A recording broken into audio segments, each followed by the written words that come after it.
Assalamualaikum warahmatullahi wabarakatuh. Perkenalkan, saya Ibu Winanti Cahyaning Sugisti.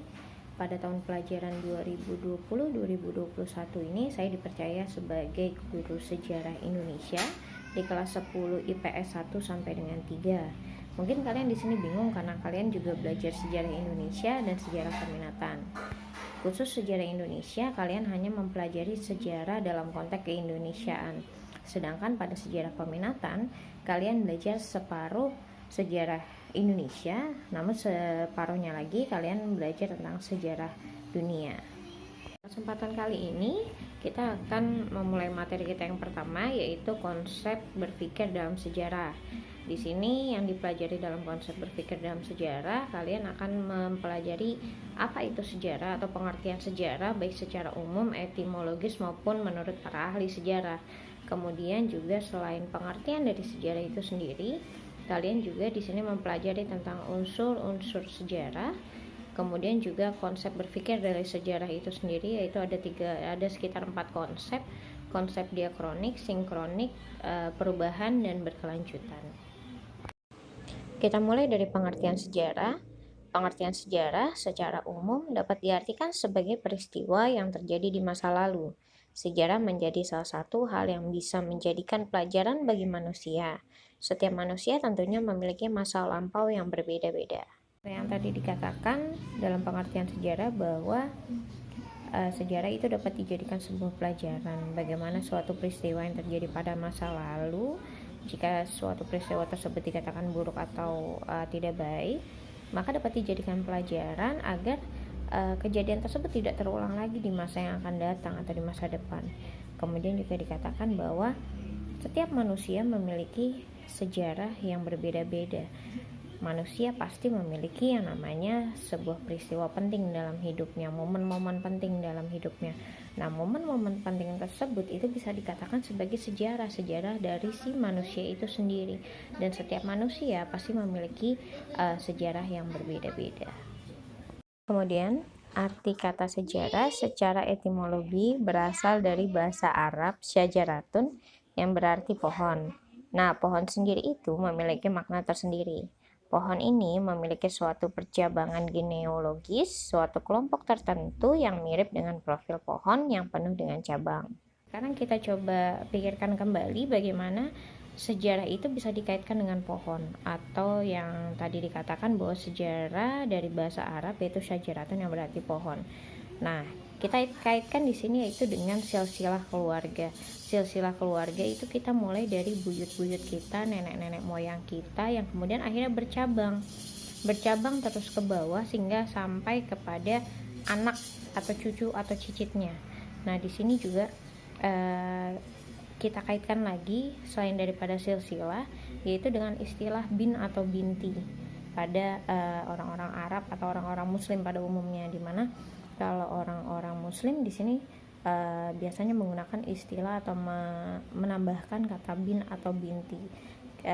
Sebagai contoh yaitu misalnya Husain bin Asegaf bin Muhammad dan lain-lain. Jadi, nah di sini dari bin ini akhirnya akan mengkerucut nanti akhirnya menuju kepada nama si nenek moyangnya itu sendiri.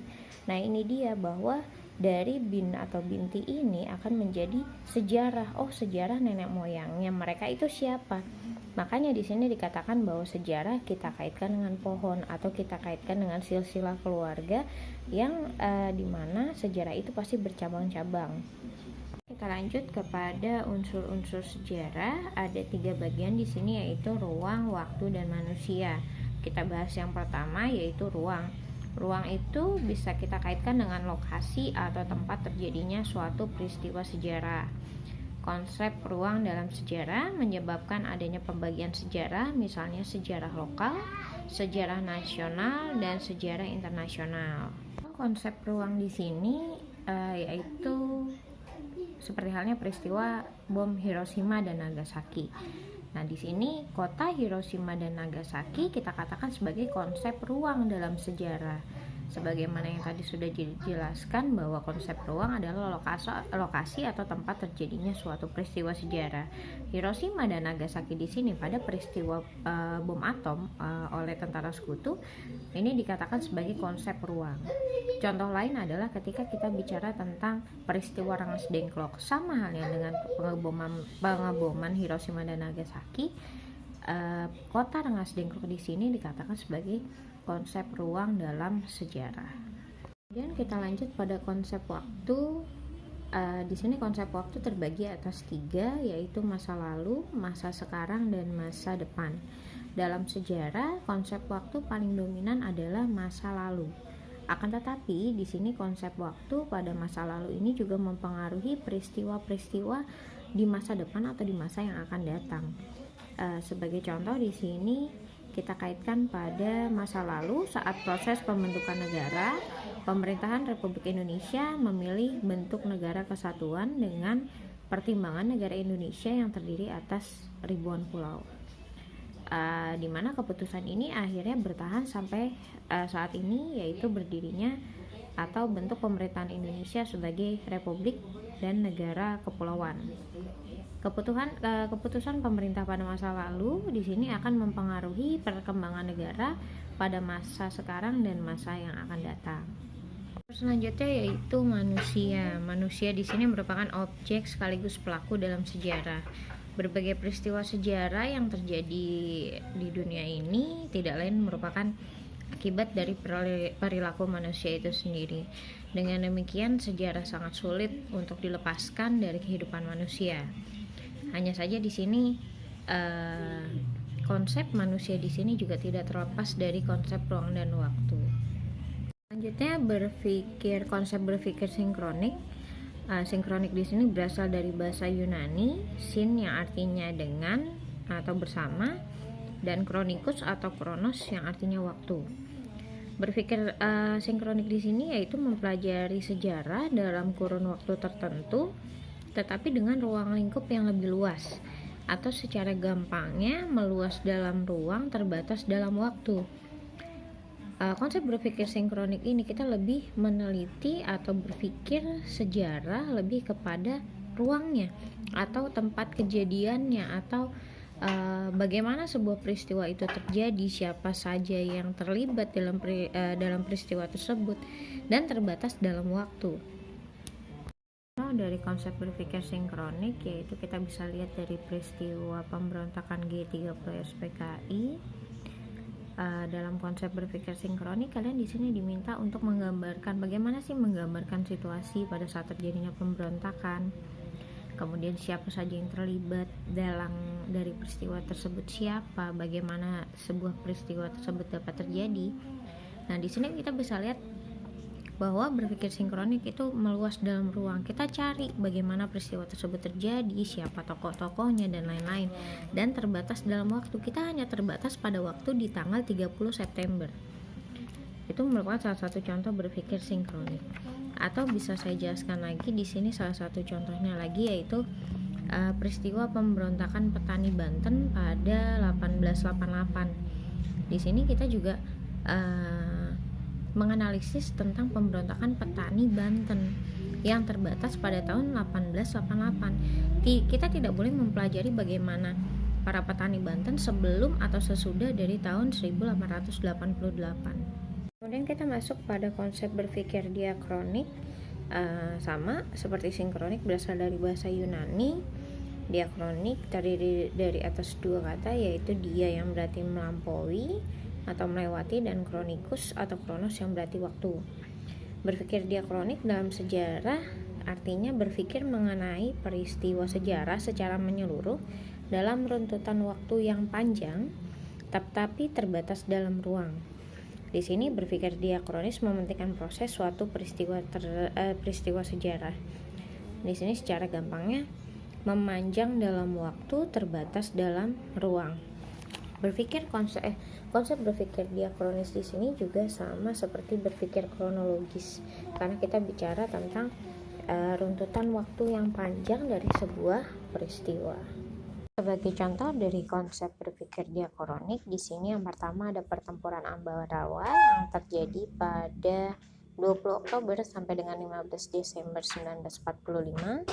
Kemudian pertempuran Surabaya 27 Oktober sampai dengan 20 November 1945, dan yang terakhir ada pertempuran 5 hari di Semarang yang terjadi pada tanggal 15 Oktober sampai dengan 19 Oktober 1945. Contoh lain dari konsep berpikir diakronik yaitu memanjang dalam waktu dan terbatas dalam ruang, atau bisa kita katakan sebagai berpikir kronologis juga, yaitu pada saat peristiwa menjelang proklamasi kemerdekaan Indonesia. Kita mulai dari peristiwa pengeboman kota Hiroshima dan Nagasaki yang terjadi pada tanggal 6 dan 9 Agustus 1945. Kemudian dilanjutkan pada tanggal 15 Agustus 1945, Jepang menyatakan menyerah kepada sekutu. Kemudian 16 Agustus 1945 terjadi peristiwa Rengas Dengklok di mana para golongan muda menculik Insinyur Soekarno dan Hatta untuk mendesak mereka untuk segera memproklamasikan kemerdekaan Indonesia. Dan yang terakhir, di tanggal 17 Agustus 1945 dikumandangkannya proklamasi kemerdekaan Indonesia. Lanjut pada konsep perubahan. Perubahan adalah keadaan yang berubah, di mana keadaan yang sekarang tidak sama dengan keadaan yang akan datang. Kita bayangkan hari ini Indonesia masih di bawah bayang-bayang penjajah. Kemudian sejumlah kelompok revolusioner Indonesia, baik dari kalangan orang tua dan anak-anak muda, beserta para pemikir mulai menyusun rencana dan strategi untuk mengeluarkan Indonesia dari penjajahan. Berbagai gagasan dikeluarkan, ide-ide bermunculan, strategi-strategi diperhitungkan secara matang, sehingga kemudian Bung Karno memproklamasikan kemerdekaan. Seperti yang dijelaskan tadi, bahwa konsep perubahan dari sejarah di sini bisa menimbulkan sebuah kemunduran atau kemajuan. Dari penjelasan tadi bisa kita lihat bahwa terjadi perubahan progres atau kemajuan, yaitu di mana yang tadinya Indonesia sebelum menjadi sebuah negara merupakan kerajaan-kerajaan, baik itu dari Hindu, Buddha, Islam, kemudian mulai masuk penjajahan asing hingga akhirnya Indonesia memproklamirkan diri menjadi sebuah negara. Nah, kemudian di sini contoh lain dari konsep perubahan dalam sejarah yaitu adalah metode membajak sawah dari tradisional menuju modern. Seperti yang kalian tahu bahwa membajak sawah dengan hewan atau sapi merupakan di sini cara yang dilakukan oleh para manusia kuno di Mesir atau peradaban Mesir pada masa dulu, membajak sawah menggunakan hewan. Kemudian hingga akhirnya yang kita kenal sekarang, membajak sawah itu menggunakan mesin traktor. Jadi perubahan yang awalnya tadinya tradisional menuju ke arah modern. Selanjutnya konsep keberlanjutan. Adapun konsep keberlanjutan yaitu suatu keadaan yang telah berlangsung lama. Keberlangsungan dalam sejarah merupakan rangkaian peristiwa di masa lalu, masa sekarang, dan masa kini atau masa depan yang tidak dapat dipisahkan satu dengan lainnya. Sebagai contoh di sini adalah kasus korupsi, kolusi, dan nepotisme atau KKN yang ada di Indonesia. KKN yang terjadi pada era reformasi merupakan keberlanjutan dari budaya KKN pada masa Orde Baru.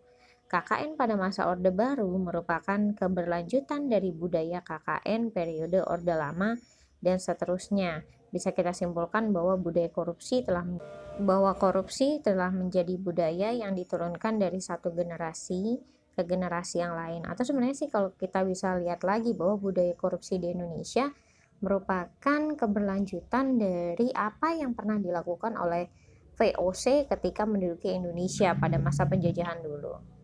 Terima kasih atas perhatian kalian hari ini, yaitu pada pertemuan pertama pembelajaran sejarah peminatan di kelas 1. Sampai jumpa di pertemuan berikutnya. Wassalamualaikum warahmatullahi wabarakatuh.